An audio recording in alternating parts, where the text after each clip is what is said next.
How do you turn your search for love into something that truly feels like a positive adventure, where you can sense that you are moving closer to finding the love that you want, and that something is going on that's even bigger than you? It's by discovering and following your guiding insights in your dating life. In this episode, I will teach you how to do that. So stay tuned. If you've ever been disillusioned, disappointed, or discouraged in your search for love, and you know there has to be a better way to find the healthy, soul-filling love you've always longed for, then you've discovered the podcast for you. I know, as Ken's work personally has led me to find the love of my life. So here's your host of Deeper Dating, Ken Page. Hello and welcome to the Deeper Dating Podcast. I'm Ken Page and I'm a psychotherapist. I'm the author of the best-selling book Deeper Dating and the host of your show. Today, I'm going to be speaking about the power of discovering your own internal guidance system in your search for love. And in this episode and every episode, I'm committed to sharing the greatest tools and insights that I know to help you find love and keep it flourishing while healing your life in the process, because the skills of dating are the skills of love. And those are the greatest skills of all for a life that has meaning and joy. And if you want to learn more about the Deeper Dating path to real intimacy, just go to deeperdatingpodcast.com and you can sign up for my mailing list, get free gifts, and tons of resources to help you transform your own intimacy journey. And you'll also find transcripts of this and every other episode. And by the way, if you like what you learn in this podcast, I would love it if you could give a thanks by subscribing and leaving me a review. So thank you so much in advance for that. Okay, let's jump in. It's hard to overestimate the power and the importance of the search for love as a mission in our lives, a critical mission. There are so few things that are going to determine the quality of our life as much as the partner we find or not finding a partner. It just matters so much. But it's a kind of perilous journey up a scary mountain because there's so much heartbreak, which is possible, but there's also so much joy and meaning that can come out of your search for love. Door number one, and you don't know what's behind it. You could end up with someone in a relationship that's filled with terrible surprises, addiction, untreated mental illness, cruelty. Or door number two, again, all you see is the door. A relationship that feels stable and consistent, but doesn't give you a sense of magic, that doesn't really let you feel reflected in the deepest ways. Or door number three, a relationship that's sexy and alive and kind and wonderful and invites you to the shore of the sea of possibilities that real love can have. This wild chance of finding somebody who's probably right now a stranger and who's going to become your primary home in the world, it's just kind of huge. And if you add to that all the challenges that are out there, it really is a hero's journey. But it's a journey that a lot of people succeed in and that almost all people don't succeed in without a lot of learning, a lot of growth, and a pretty good amount of heartbreak. So it's easy to feel helpless or hopeless or just bewildered or paralyzed or just plain exhausted. And add to that the incredible lack of training that we get in wise, research-based methods in looking for and finding love. Not to mention the way that online dating is skewed to impersonality, unkindness, and the delirium and the numbness that comes with unimaginably vast numbers of possibilities. We are talking about an adventure here and not an easy one, as you know, as I know. And that's why we need the training that I and so many others try to give. But please don't choose a training that teaches you that you have to scurry and scamper and stress and fix yourself and learn tricks and gimmicks and force yourself into gender expectations that are supposed to be the only way to find happiness or get the person to love you. In this hero's journey, those are pitfalls that could take away years of possibility or even an entire life. So in this episode, I want to offer one of the sweetest and most powerful and empowering and self-soothing and exciting positive resources that I know. And it involves accessing your inner guidance and letting it kind of be a GPS, albeit an imperfect one that goes out a lot, to help you find the love that you're seeking. So what is this sense of inner guidance?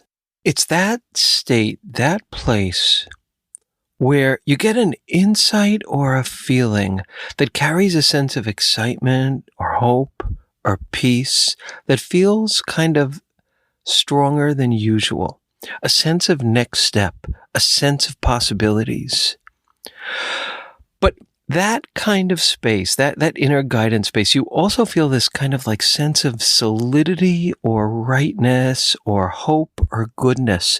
All these things together, when you get that kind of little light bulb going off, that's your gold. That's your gold. That's where you have just learned an intimacy lesson or gotten a drop of guidance or wisdom.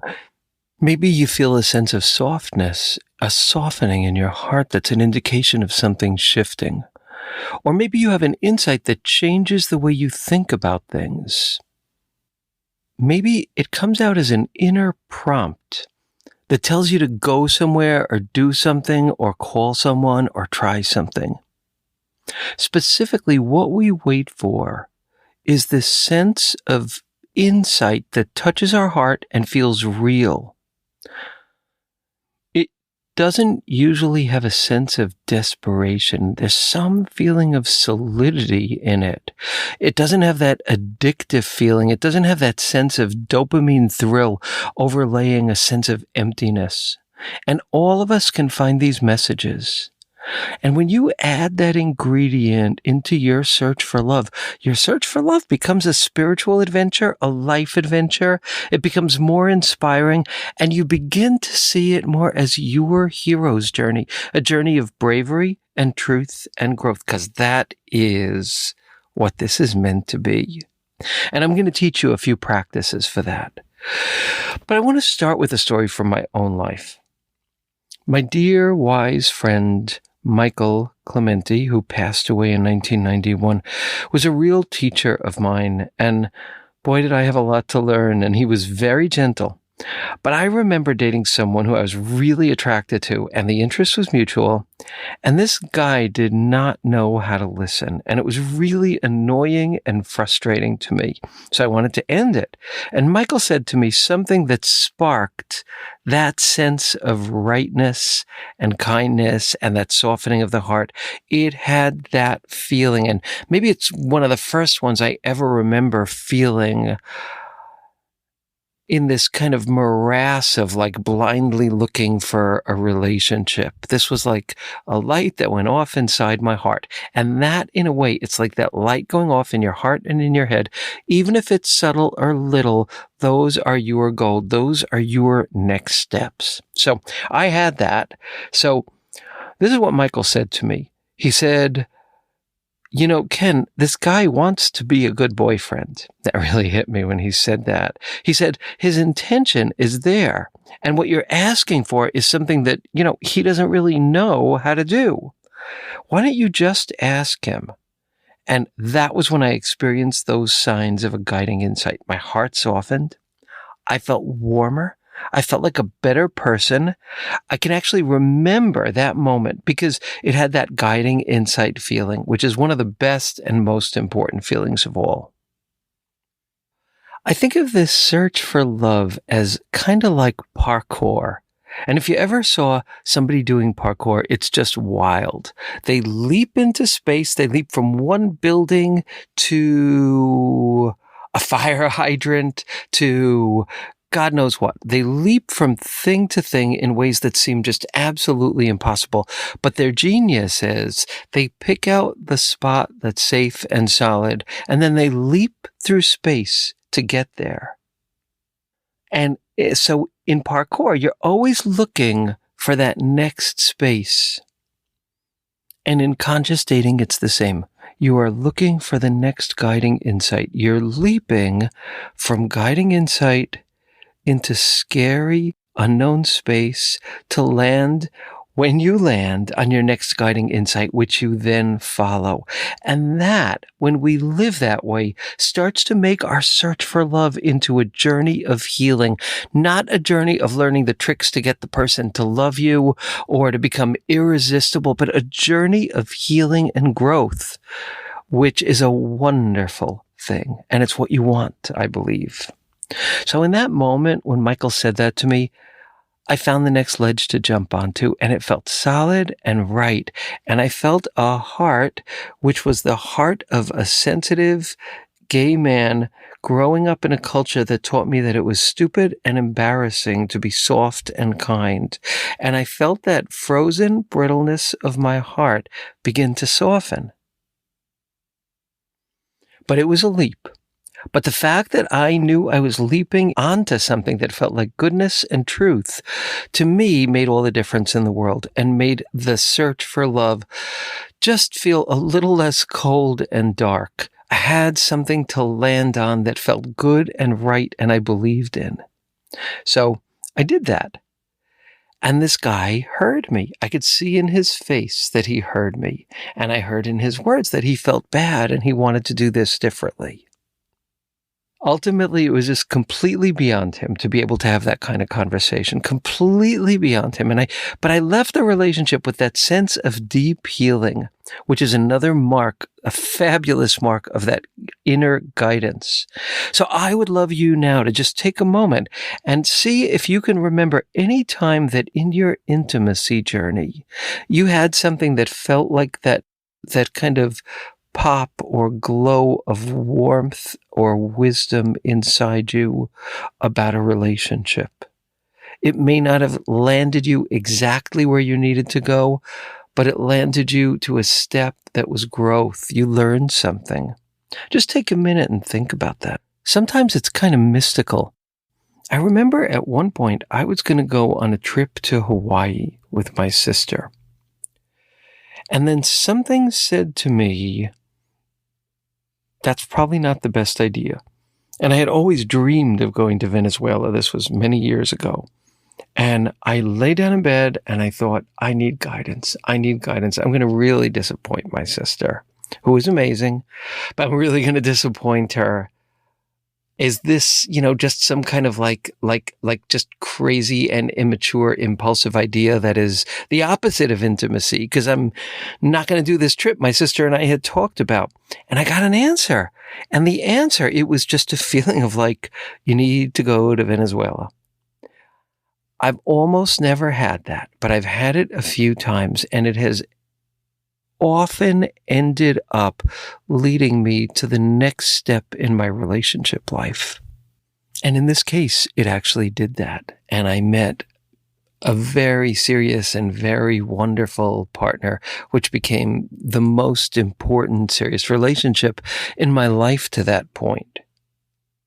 Let me share a technique with you. It's a technique that I also speak about in episode 3 in great detail, and it's a technique that I adore and I lean on and I rely on, and I teach in my classes, I teach my clients, I teach it in my intensive, and it's the inner mentor process. I love this process because it creates a kind of sense of safety and home and goodness. And it's a process I use for all my relationships and for my life in general. But I just want to acknowledge that in the dating journey, somehow there's this sense of aloneness, kind of like at its worst moments when things are not working or we feel exhausted or hurt or we're going out again into total stranger land looking for a home and love. And it just feels like a perilous, parentless, scary journey. These moments of insight are what light the way for us to heal that feeling and to give us a feeling of guidance and direction. And in fact, in the Sufi tradition, one of the names of God is the spirit of guidance. And when we feel that, we just feel less alone on this journey and in the world. So the inner mentor process is a simple process, and I'm going to lead you in it right now. And you can pause the recording to take the steps that I'm going to invite you in. And I'll just lead it really briefly, and you can find many places where I teach the inner mentor process in a longer way, specifically in episode 3 of my podcast. But what you do is you just picture, you remember times that you might want to do this right now. Remember a time that you had a guiding insight, a time that you felt connected to maybe an extra piece of wisdom that lit your heart or illumined things for you, and it felt good, and it led you somewhere good. And just remember that you.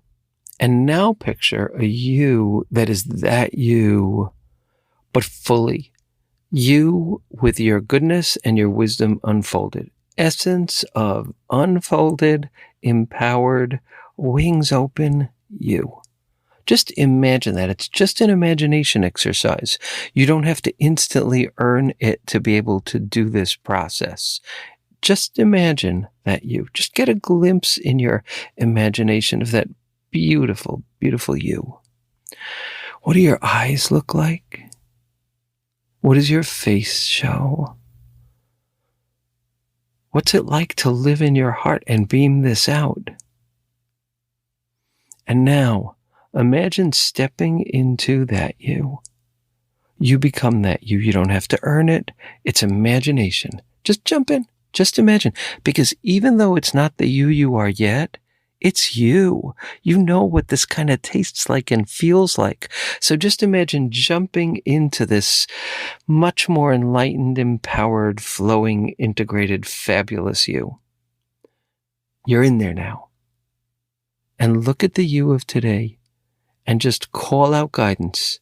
Find the words, form the words that come from this space, and take a few moments to do that now.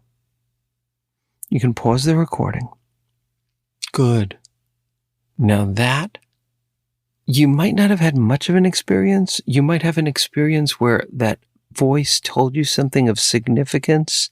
That's a guiding insight. They don't all have to be big and dramatic. But that's a guiding insight. And if you didn't, keep doing this, and you almost definitely will. You'll find your own tweaks and variations to make this be able to work for you. But it bypasses the critical inner voice, which I am a master at having a critical inner voice. And this bypasses it for me, which is a very, very wonderful thing. And it leads you to your native wisdom. I see this kind of journey when you do it in this way, you follow your guiding insights, as kind of like a treasure hunt. You don't ever get the message of just, in the beginning, you don't get the message of go here and that's where the treasure lies. It tells you to go down 5 streets and then make a left and look under a rock. And then you do that and you get your next message, and that tells you to do something else.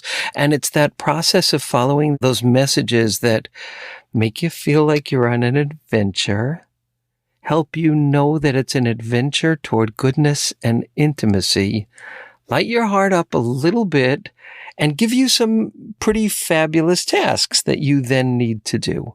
I know people whose inner mentor tells them sometimes, like, take a walk or do this or do that. That inner mentor told me to go to Venezuela. It's told me other things too that have led directly to deeper intimacy, and in some cases, specifically to my husband. So here's another kind of spiritual practice that you can do. And that is, it's an asking. And this is something I've talked about before, but it's a fabulous adaptation of an ancient contemplative prayer practice, which is you just find words that touch your heart, prick your eyes, bring a tear to your eyes, move you, make you feel longing and desire. And you say that, and then you ride the feelings that come. And when that wave has passed and ebbs, you say it again. And maybe this time you think about your shopping list or someone who annoyed you. So you say it again. Maybe this time you're bored. So you say it again. Maybe the next time you're like, when can I stop this? But you say it again, and something grabs and hits you, and something happens inside your being. And these are the things that create these deep downloads that shift our circuitry. So you do it again and again and again, but don't find some like phrase that is, what you're supposed to say. Find one that touches your heart. And as you do that, you might not get any kind of anything conscious about what to do next. But when you feel that feeling that something is moving inside your deeper being, that's your gold. That's something that's below the mind that is shifting and opening for you. Something's being planted. Some sea change is beginning to happen. And then the next thing you do is you listen. You listen like in your day-to-day life, you listen for whispers. Usually we feel this when our hearts are kind of a little more open or there's a sense of space. I don't pretty much ever feel guiding insights when I'm rushing or really stuck in the mundane or the practical or stressed. Guiding insights, I don't know if they ever come my way at those times, but they do when I meditate. They do when I take a walk. They do at times when there's a bit of a resting, a catching of breath. That's for me. For you, it might be while you exercise. But what you do is you listen for those whispers. And when they come, you follow them. And the more your deep psyche knows that you're going to follow these messages, the more cool you feel toward yourself, the more you feel like you're doing something special. You're on a path that has specialness. You're on a path that has hope. In other words, the more it feels like a positive adventure. And in this strange and perilous and mysterious journey to find love, we need that kind of beautiful guidance. And there are still going to be times when you feel no guiding insights over things that feel really dark and hard, and you just don't know what to do. And I want to share a story about that. It was a little thing, but it was a really triggering thing, and it was a gorgeous guiding insight that translated into something very physical and graphic. So I'd love to share this with you. So I was in the Gay Pride March years ago. And I was marching, I don't know, with some group, but everybody kept getting ahead of me. And I didn't want to rush ahead, but I definitely didn't want to be left back continuously. And this had deep ripples for me because that's always how I felt in my family. I was too slow. I wasn't strong enough. I wasn't directed enough in this very strong and directed family that I grew up in. And so it was kind of being gay, it was kind of an age-old feeling of ineptitude and weakness and what the hell? Even here in this parade with other queer people, I'm like the one who lags behind. So it brought up, it wasn't quite as terrible as I'm describing, but it hurt. It hurt. And it had ripples and repercussions for me. So somehow I found a guiding insight. Because my thing was, how can I not be an asshole and step on people's feet and annoy them and embarrass myself because I don't want to get lost and get pushed back? How can I not be an asshole but not lose my spot? So the answer came to me in a really beautiful way. And what it was that I noticed that in a consistent kind of way, there were pockets of space that would open up in front of me. And what I had to do was go walk ahead and occupy that space. And by doing that, I could either move ahead or stay with the group. But I wasn't stepping on anybody's toes. I wasn't insulting anybody. I wasn't being a jerk, but I also wasn't lagging behind. I was keeping my place.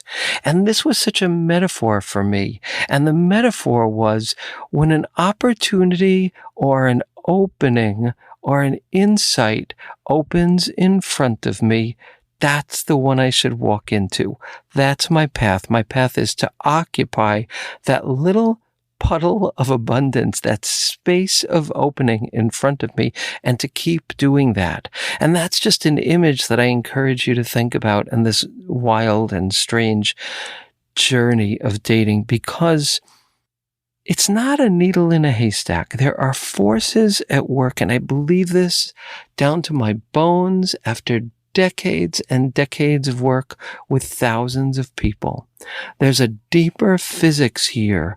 When you follow these kind of lessons, your luck changes.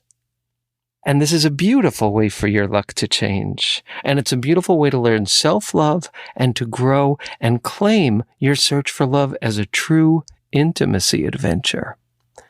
So give this a try. Let me know in the comments what you experienced doing it. Thank you so much for listening, and I look forward to connecting with you on the next episode of the Deeper Dating Podcast.